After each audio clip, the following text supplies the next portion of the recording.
I finally found someone who deserved my time. My name is Miles Hartley. I'm 44, a commercial architect living in Savannah, Georgia. I was in my home office when I opened the email from my wife of 12 years. Kendra had claimed to be at a yoga retreat in Arizona. The timestamp read 11:22 p.m. her time. I've moved your inheritance into my personal account. It's better this way. Attached was a photo, slightly out of focus, of her and a bearded man on a balcony, sunset behind them, wine glasses in hand. Her smile looked nothing like the ones she used to give me. I shut the laptop, went to the kitchen, poured a glass of water, and stared out into the backyard we had designed together 3 summers back. I'd laid the stone path while she planted the hydrangeas. All of it for a home she clearly had no intention of returning to. That money, $587,000 from Aunt Elaine, wasn't just a number. It came from the woman who took me in at 14 after my parents died. She worked night shifts at the hospital, paid for my college, and left everything to me with one line: build something that lasts. I checked my phone. No missed calls. No messages asking if I'd read the email. Just silence, like she'd already started her next chapter. The clues had been there. Yoga trips went from weekends to full weeks. Her phone stayed face down, passwords changed, talks got shorter. 3 months earlier, she'd asked questions about the inheritance, where it was, which accounts, how it was invested. I told her I'd think it over. I reopened the laptop, reread the message, not even a hi or my name. Just the announcement and the theft. I typed 6 words in reply. Thanks for letting me know. Then I shut the laptop, drank my water, and went to bed. Tomorrow would be busy. But lying alone in our oversized bed, something occurred to me. Something that should have stung, but didn't. I slept better knowing she wasn't coming back. What Kendra didn't realize was that I'd seen this coming for months. The inheritance had never been where she assumed. Her move just gave me everything I needed. We met 15 years ago at a conference in Charlotte. She was launching her wellness brand and needed an architect. I was 5 years into my career, eager for creative projects beyond parking decks and office cubes. We married 3 years later and settled in Savannah, where my firm's HQ was based. Bought a Craftsman on Victory Drive with the porch she always dreamed of. No children, her call. My company is my baby, she liked to say. I got it. My buildings were mine. For 8 solid years, we made it work. I designed. She built her brand, organic products, retreats. We traveled through dinner parties. We looked good on paper and in person. Then Aunt Elaine got sick, fast, brutal cancer. I took 6 months off to be with her in Atlanta. Kendra came twice. Hospitals drain me, she said. I didn't argue. When Elaine passed, she left everything to me. I hadn't realized how well she'd invested. Kendra seemed surprised too. And suddenly she was very interested in our finances. We could use it to grow the business, she said over dinner. Her business, she meant. I need to consider what Elaine would have wanted, I replied. That was the first fracture. Not large, but visible. Then more cracks showed. Kendra's travel increased. Her calls got shorter. Voices in the background fell quiet when I asked who she was with. Our neighbor Frank dropped by one day while Kendra was away. Said he saw someone dropping her off last week. Late for a ride, he commented. Odd, since I had been in Boston for a conference. I thanked him for the banana bread, said nothing, but remembered. Then came the password changes. Banking apps locked that used to be open. Questions about finances that stopped mid-sentence when I pressed. One night, I caught her on the phone in the backyard, whispering, laughing differently.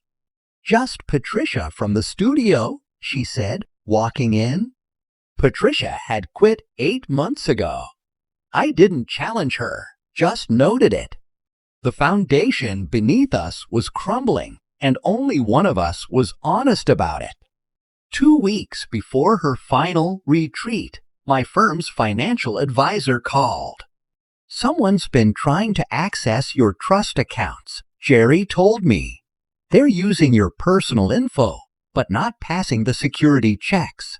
Which accounts? I asked. I already knew. The inheritance funds. They tried the last 4 of your social, but couldn't answer the security questions. I thanked him and sat at my desk for hours. That night, Kendra suggested we simplify our finances. Too many logins, she said, eyes avoiding mine. We should consolidate. Probably true, I said. I'll talk to Jerry. The next morning, I drove to Atlanta. Met with Rita Wallace, Elaine's lawyer, now mine. I laid it out. No drama, just facts. Your aunt was smart to use an irrevocable trust, Rita said. That money is shielded. And if someone tried to take it, her tone sharpened. That's financial fraud. Very prosecutable. I want to log and track every access attempt, I told her.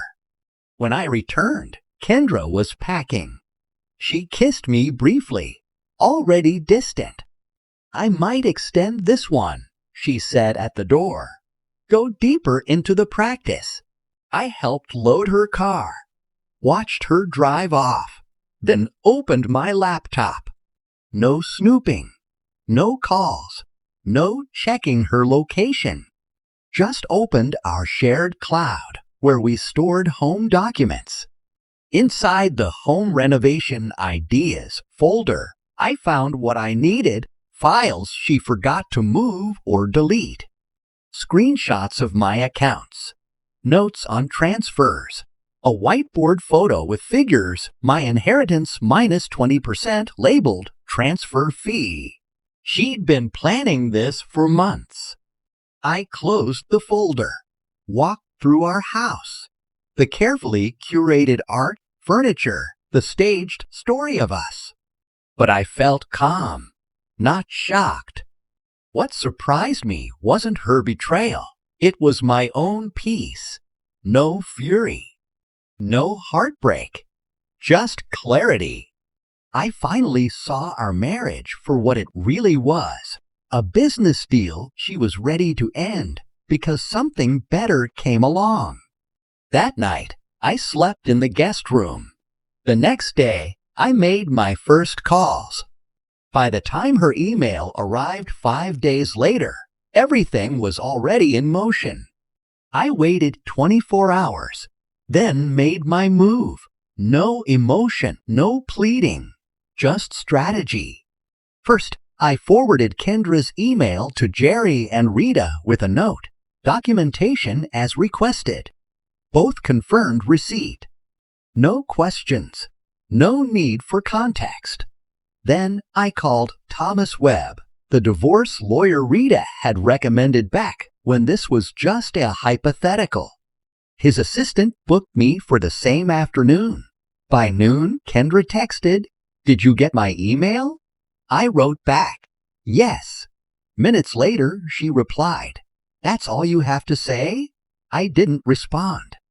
Instead, I drove to Thomas's office downtown. Rita joined us via video. The attempted transfer leaves a clear record, Thomas said, reading the documents Rita had sent. There are several factors in your favor. The money was inherited, not mixed with shared assets, protected in a trust, and she's admitted to trying to access it. So what's next? I asked.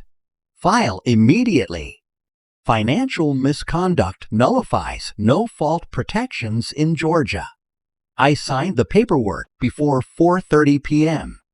As I left, my phone rang. Kendra. You're being ridiculous, she said without greeting. This doesn't need to be messy. I agree, I replied. Let's keep it adult. The money's already moved, she added. Fighting it will just waste cash on lawyers. Where are you staying? I asked. She hesitated. Why does that matter? Just curious. Want to know where home is now. Miles, focus. We need to discuss finances. I'm having my lawyer draw up a settlement. Let's keep this clean. What's your lawyer's name? David Lawrence. He's reviewing everything. Good to know. Thanks. Miles, are you listening? You already said it doesn't need to be messy. My tone stayed calm. Thanks for trying to keep things easy. Another pause. Then her voice softened. This is for the best. We've grown apart for years. This way's cleaner. You're right, I said. Clean is good. After hanging up, I called Thomas and gave him Lawrence's name. Then I texted Kendra, taking time to process. We'll reach out when ready. Her reply came fast. Don't wait too long. Papers ready Friday. 3 days. Perfect. At 6 p.m., Rita called. 3 new attempts were made to move funds from the trust today. All blocked, documented thoroughly. From where? I asked. Scottsdale, not Sedona. Same as the email. She paused. Also, someone accessed account protocols last month using your home network. Exported sensitive info. We have IP logs and timestamps. I thanked her. Then walked through the quiet house that now felt more like an archive than a home. In the kitchen, I opened the 20-year-old scotch we were saving for our 15th anniversary. Poured 2 fingers. She thought she'd laid the trap. She didn't realize she'd triggered mine. Next morning, David Lawrence called, cautious tone. Mr. Hartley, I represent your wife. She believes you're open to a fair settlement. Is that what she said? I asked. She said you understand the situation. Which situation specifically? A pause. Regarding asset division, including her claim to recent inheritance funds. Has she shown you any documentation? Bank statements. About 3 months old. Transfer records? She said the bank will send them. Has she explained the inheritance is in a trust? That she can't legally touch it? Silence. You should verify what she's told you, I said. My attorney is sending you documentation today. After we hung up, I drove to Brightstone Bank where we'd kept joint accounts. Harold, the branch manager, welcomed me. Need to check activity on all shared accounts, I said. He pulled up the data. His eyes changed as he read. There've been sizable withdrawals, he said. How much? He turned the monitor.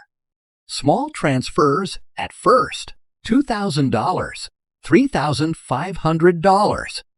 Then $47,000 2 weeks ago. This receiving account? I asked. Also at Brightstone? Harold checked. No, it's at Northern Lakes Credit Union. Unfamiliar name. Print 6 months of history, please. While he printed, I got a message from Thomas. Lawrence requested an urgent meeting. tone different. Back in Thomas's office, we reviewed the prints. The Northern Lakes account had been opened 8 months ago. Kendra's name only. Scottsdale address. Total withdrawals, $178,000. She's been setting up elsewhere, Thomas said. Using your accounts to do it, I added. Thomas's assistant entered. David Lawrence on line 1.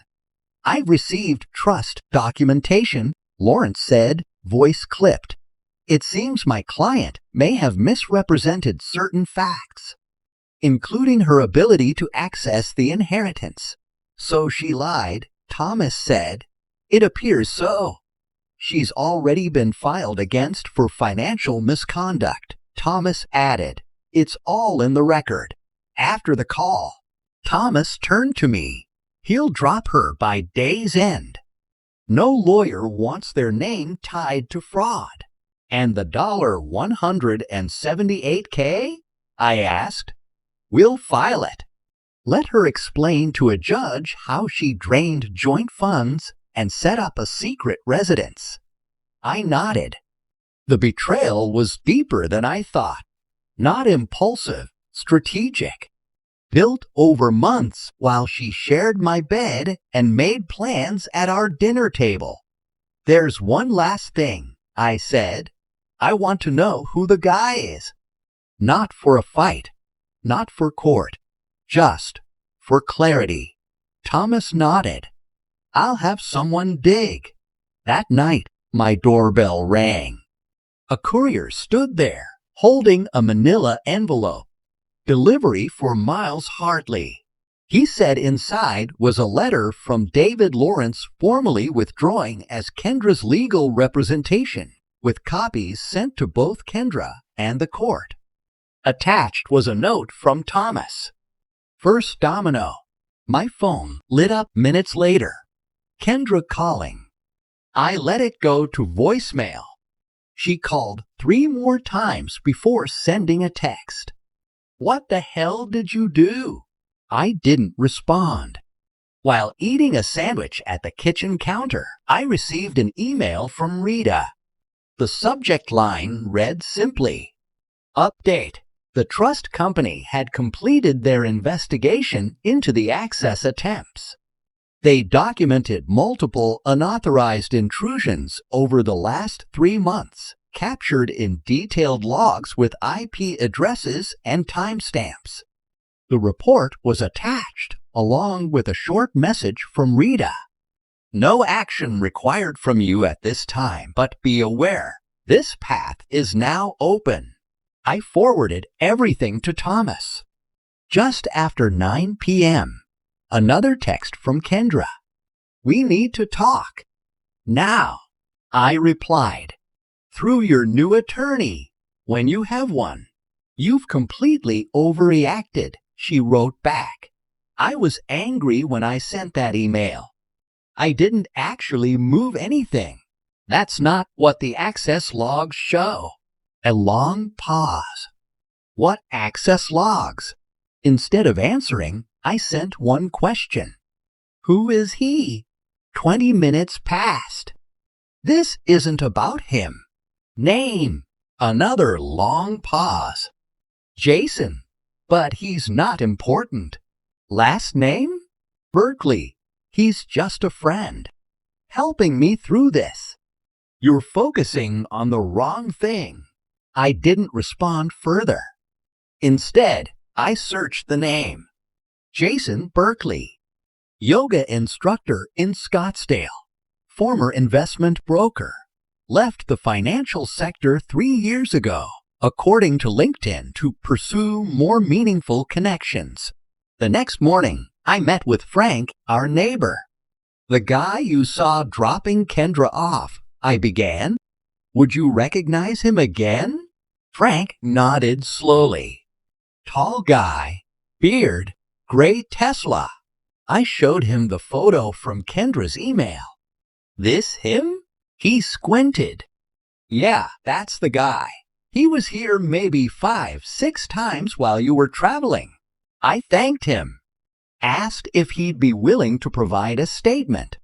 He agreed without hesitation. At 11 a.m., Thomas called. "We've got a complication." Kendra had hired Philip Barnes. Barnes had a reputation: aggressive divorce litigation. Expensive. Effective. He's requested an emergency hearing to contest the financial misconduct claim, Thomas continued. Says his client has evidence all financial decisions were discussed and agreed upon. When's the hearing? Monday morning, 3 days away. I thought about the apartment in Scottsdale. The Northern Lakes account. The man named Jason who'd been in my house while I was away. Let's give Barnes something to think about, I said. That afternoon, Thomas delivered a package to Barnes' office containing trust access logs, bank records showing systematic withdrawals, the apartment lease in Scottsdale, Frank's notarized statement about Jason's visits, screenshots from Kendra's renovation folder, her notes on how to access my accounts. By 5 p.m., Thomas received a call. Barnes requesting an urgent meeting to discuss settlement options. He's seen enough, Thomas told me afterward. Offered a clean split. She keeps what she already took, makes no further claims. You keep everything else, including the house and full inheritance. Counter, I said. She returns half of what she took from joint accounts and signs a non-disclosure agreement. I don't pursue the fraud angle. Thomas raised an eyebrow. You could get more. I don't want more. I want done. The morning of what would have been our emergency hearing, Kendra and her attorney arrived at the courthouse. Thomas was already there with a settlement agreement prepared. No Barnes, no judge, no public spectacle. I waited in the consultation room while Thomas explained the terms. Kendra would transfer $89,275, half the money taken from joint accounts, within 24 hours. Make no claims against the inheritance or any other assets. Sign a non-disclosure agreement preventing her from discussing our marriage or divorce. In exchange, I would not pursue any fraud charges. Through the glass walls, I saw her face as Thomas handed over the evidence file. Photographs, statements, account logs. Her expression shifted from defiance to shock to something like defeat. She glanced toward the room where I sat, then quickly looked away. Barnes reviewed everything, leaned in, whispered something. She nodded slowly. 10 minutes later, they entered the room. My client accepts the terms, Barnes said formally. Thomas slid the agreement across the table. Kendra signed without reading it, her handwriting shaky but deliberate. I signed my portion, then slid a separate envelope across to her. What's this? The first words she'd spoken. The passwords, I said. To the cloud storage, house alarm, everything else you might need to get whatever you left behind. Her eyes finally met mine, searching for anger or triumph. Finding neither. She looked more lost than I'd ever seen her. It was never about the money, I said quietly. That would have been simpler. Barnes touched her elbow, guiding her to stand. She clutched the envelope as they left. Never looked back. 6 months later, I sold the house on Victory Drive. Too many empty rooms. Too many memories to paint over. The new owners, a young family with twins, loved the wraparound porch and the hydrangeas along the stone path. I moved to a loft downtown, walking distance to my firm's office. Bought less furniture, kept fewer things. Rita helped me restructure my aunt's inheritance into a foundation supporting architectural scholarships for kids who'd lost a parent. Its first recipient, a 17-year-old girl from South Georgia. Her essay about designing spaces that heal had resonated with the committee. Elaine would have loved her, Rita said when we awarded the scholarship. I thought about my aunt often. Her practical wisdom. Her belief that creating something worthwhile required equal parts vision and vigilance. One afternoon, collecting mail in the lobby, I found an envelope. No return address. Inside, a check for exactly $89,275. And a brief note. The rest of what I owed. Not just the money. No signature. None needed. That evening, I walked down to the riverfront where Kendra and I had once talked about opening a joint venture. A wellness space. I would design it. She would operate it. A dream that had died long before our marriage had. I sat on a bench watching cargo ships pass. The check still in my pocket. Tomorrow, I deposit it into the foundation account. Another scholarship. Another chance to build something that might last. My phone buzzed. A text from Jerry. Dinner's still on for 7, bringing that architect I mentioned. I glanced at my watch. Just enough time to walk home, change, and head to the restaurant. Just enough time to decide to say yes to whatever came next. On my way, I texted back. Then stood to face the evening. Sometimes the strongest response to betrayal isn't revenge. It's rebuilding.